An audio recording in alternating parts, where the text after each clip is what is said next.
आइए आज हम लोग कुछ इम्पोर्टेंट संकेत के बारे में पढ़ेंगे, सम इम्पोर्टेंट नोटेशन के बारे में हम लोग पढ़ेंगे। देखिए, इसका यूज़ आपको हर जगह मिलेगा जो कि ज़रूरी है।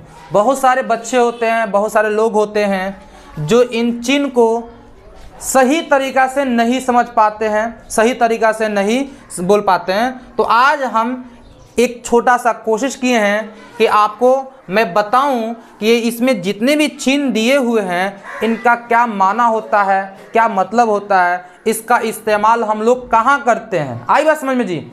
चलिए देखिए, सबसे पहले दिया है जी जोड़। ये प्लस जो दिया है, प्लस है ना, ये किस चीज़ का चिन्ह है जी?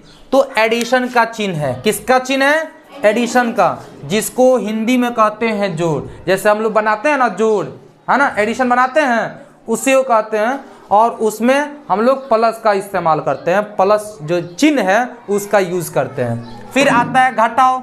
तो घटाओ क्या है जी? ये क्या है? घटाओ का सिंबल है। किसका सिंबल है जी? घटाओ का सिंबल है। और इसको सब्ट्रैक्शन यानी इंग्लिश में सब्ट्रैक्शन कहते हैं, तो सब्ट्रैक्शन में इसका यूज़ किया जाता है। थर्ड नंबर पर है गुणा। क्या है जी? गुणा। ये क्रॉस जो होता है ना, ये क्रॉस, ये इसको गुणा कहते हैं। क्या कहते हैं? जैसे मान लीजिए, सुनिए, प्लस है तो क्या हो जाएगा जी? 6 + 2 होता है ना जी, होता है ना। तो ये किसी दो संख्याओं को जोड़ने में काम आता है। प्लस चिन्ह कब काम आता है जी? किसी दो संख्याओं को जोड़ने में काम आता है। फिर आइए माइनस, ये किसी दो संख्याओं को आपस में घटाने का काम आता है। जैसे मान लें 6 - 2, आई बस में 6 - 2। फिर ये गुणा, तो ये दोनों, ये किसी दो संख्याओं को आपस में गुणा करता है, टेबल पढ़वाता है। जैसे मान लीजिए 6 × 2, आई बस में। देखो इस चिन्ह का क्या मतलब है, इस चिन्ह की वजह से क्या चेंज आता है हम आपको बता रहे हैं अभी। फिर ये भागा हो गया, तो भागा क्या है? डिवीजन का इस्तेमाल। जैसे मान लीजिए क्या है? 12 और डिवाइड 3। अब देखिए इस चिन्ह का क्या मतलब है। अब भाई 6 और 2 जोड़ेंगे तो कितना हो जाएगा जी? 8। ये दो संख्या को आपस में क्या किया? जोड़ा। फिर 6 में से 2 जाएगा, कितना हो जाएगा जी? 4, है ना। फिर 6 को 2 से गुना करेंगे तो कितना आ जाएगा जी? 12। फिर हाई 12 में से 3 को डिवाइड करेंगे तो कितना आ जाएगा? 4 × 3 = 12, ये 4 आ जाएगा। आ जाएगा नहीं आ जाएगा? चलिए, उसके बाद आता है जी एक ये एक सिंबल है। क्या है जी? एक ये सिंबल है, इसको हम लोग बोलते हैं बड़ा। क्या कहते हैं जी? बड़ा। जैसे ग्रेटर देन, इसको इंग्लिश में क्या कहते हैं जी? ग्रेटर देन बोलते हैं। यानी किसी दो अंक के बीच के डिफरेंट को, यानी बीच के डिफरेंट को बताता है। जैसे मान लीजिए 12 है, तो ये क्या हो जाएगा? 12 × 6। इससे क्या डिनोट करता है? क्या होता है जी? यानी 6 से बड़ा क्या है? 12। 6 से बड़ा कौन है? बड़ा है। ये किसको डोनेट करता है जी? तो छोटा को डोनेट करता है, जिसको हम लोग बोलते हैं इंग्लिश में लेस देन। क्या कहते हैं जी? Less than. ये क्या करता है? ये छोटे को डोनेट करता है। जैसे मान लीजिए 12 × 6, यानी 6 से छोटा, भले 12 से छोटा 6 है, 12 से छोटा 6 है। आई बस में। तो ये छोटा और बड़ा का। अब देखिए एक आता है, जैसे मान लीजिए नीचे दे देंगे तो ये क्या हो जाएगा? छोटा या बराबर। छोटा या बराबर, जिसको इंग्लिश में हम लोग क्या कहते हैं? स्मॉलर या इक्वल। स्मॉलर या इक्वल। आए जैसे मान लो 2 है ना, 2 या 2 बराबर है कि नहीं है? बराबर। चलिए अब हम लोग करते हैं ये प्रतिशत। क्या है जी? ये प्रतिशत है ना। क्या है ये? प्रतिशत है। तो जैसे मान लीजिए कि हम बोले कि भाई कोई लड़का है, गया क्या करने? मार्केट में गया। जैसे कोई लड़की है, अभी ईद का मौसम, मार्केटिंग चल रहा है ना, ईद का मार्केटिंग चल रहा है। मान लीजिए लड़की सब गई कौन जी? फ़्रॉक खरीदने। कौन खरीदने? वही फ़्रॉक, वो जो होता है ना, पता नहीं कौन फ़्रॉक होता है, जो रोड को सफाई करते चलता है। क्या कहते हैं उसको? हैं? घांघूर। अब जो भी होता है तुम लोग ज़बान में ठीक है। तो जब खरीदने जाओगी या सैंडल खरीदने जाओगी तो क्या कहे? दुकान वाला कहेगा देखो 299 रुपये दाम है, जिसमें आपको 20% आपको क्या कर देंगे जी? डिस्काउंट कर देंगे। कब परसेंट? 20%। तब परसेंट जो होता है ना, हाँ, ये परसेंटेज हुआ होता है, यही चिन्ह लगता है। क्या लगता है जी? यही चिन्ह लगता है। जैसे मान लें 299% कितना? 20%, यानी 299 रुपये दाम है, जिसमें कितना परसेंट डिस्काउंट हो जाएगा जी? 20%। इसलिए इसको हम लोग क्या कहते हैं जी? प्रतिशत। हिंदी में क्या कहते हैं? प्रतिशत। उसके बाद आता है बराबर, क्या आता है जी, बराबर। है किसका सिंबल है, बराबर। जैसे मान लीजिए हम लोग कोई दो बराबर दो, है ना, ये बराबर आता है, बराबर का चिन्ह होता है। फिर आता है एक बराबर नहीं, यानी उसको इंग्लिश में बोलते हैं नॉट इक्वल, नॉट इक्वल। जैसे इज नॉट इक्वल टू, है ना, बोलते हैं ना जी, इज नॉट इक्वल टू, यानी क्यों इज नॉट इक्वल टू। आप लोग जब परिमेय में पढ़िएगा तो उसमें पढ़ाया जाता है क्यों इज नॉट इक्वल टू 0, यानी कि ये हुआ अगर हम बोलें क्यों इज नॉट इक्वल टू 0 के मतलब क्या हुआ, यानी 0 वाले सॉरी ये क्यों 0 के बराबर नहीं हो सकता है, क्यों 0 के बराबर नहीं हो सकता। आई बात समझ में, हाँ। तो और उसके बाद आता है ये वर्गमूल, क्या आता है जी, वर्गमूल। ये क्या है, वर्गमूल है ना, इसको क्या कहेंगे जी, वर्गमूल। क्या कहेंगे, वर्गमूल। इसको इंग्लिश में कहते हैं स्क्वायर रूट। क्या कहते हैं, स्क्वायर रूट। मान लीजिए है स्क्वायर है, अगर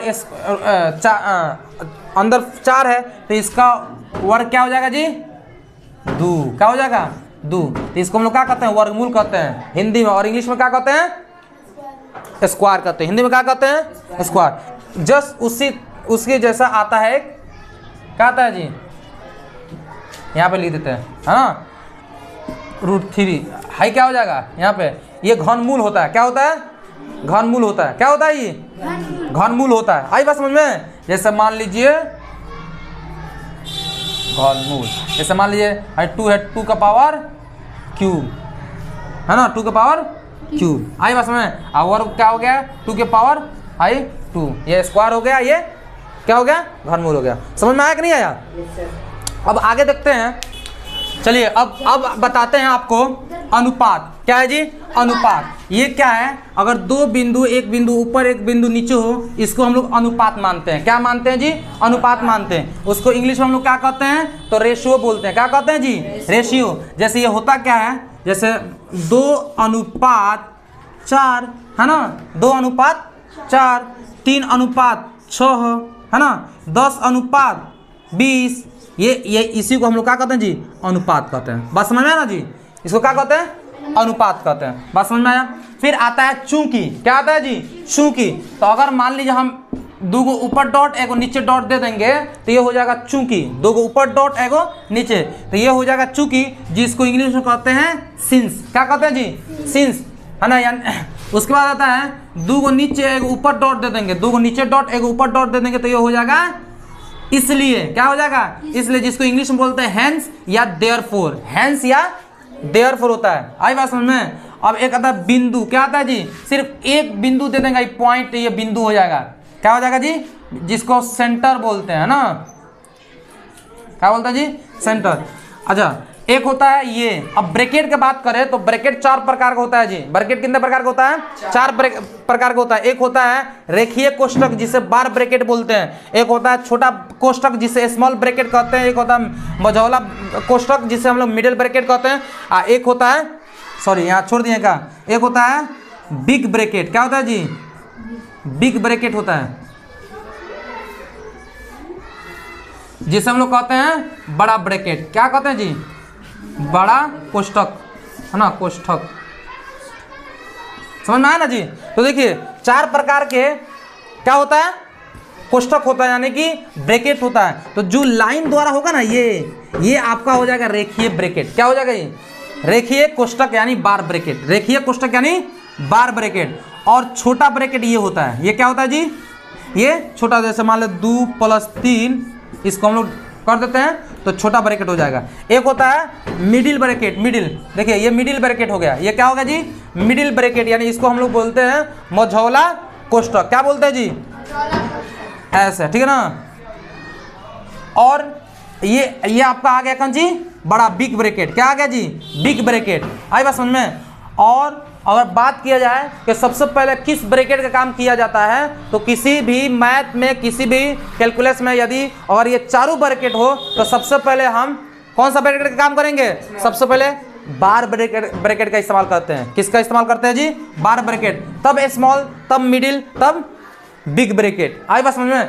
सबसे पहले किस ब्रैकेट का काम करते हैं, बार ब्रैकेट। सबसे आखिर में किस ब्रैकेट का काम करते हैं, बिग ब्रैकेट, और ये आपका एंगल आता है, ये आपका क्या हो जाएगा जी, ये आपका एंगल यानी कोण, क्या होता है जी, कोण। और ये आपका दिशा बताता है, क्या बताता है, दिशा। ये जो एरो का चिन्ह है वो दिशा बताता है, जिसको वेक्टर बोलते हैं, क्या कहते हैं जी, वेक्टर। आई बस में, तो ये दिशा। जैसे मान लीजिए अगर हम पूछे जुगनू बहरोज कहाँ है जी, तो कहेगा सर हैने बा, यानी ये आपका दिशा हो गया, ये प्लेस का क्या हो गया, दिशा हो गया। कोई पूछेगा रे ब्राइट कैरियर कोचिंग कहाँ है जी, तो क्या बोलेगा जी अपने घर से, जाओ ना उधर है, अपने हाथ से बोलेगा ना जी।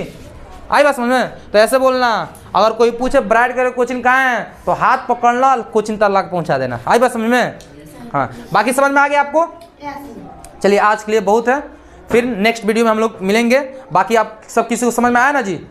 चलिए इसको आप नोट कर लीजिएगा और इसको खूब बेहतरीन तरीक़ा से याद कर लीजिएगा, समझ लीजिएगा, क्योंकि इसका यूज़ हर जगह मिलेगा आपको, इसका यूज़ आपको हर जगह मिलेगा। बाकी आप भी इसको नोट कर लीजिए और जो भी दिक्कत हो आप बताइए, इंशाल्लाह हम लोग कोशिश करेंगे प्रॉब्लम का सलूशन निकालने के लिए। बाकी अभी के लिए जय हिंद, जय भारत।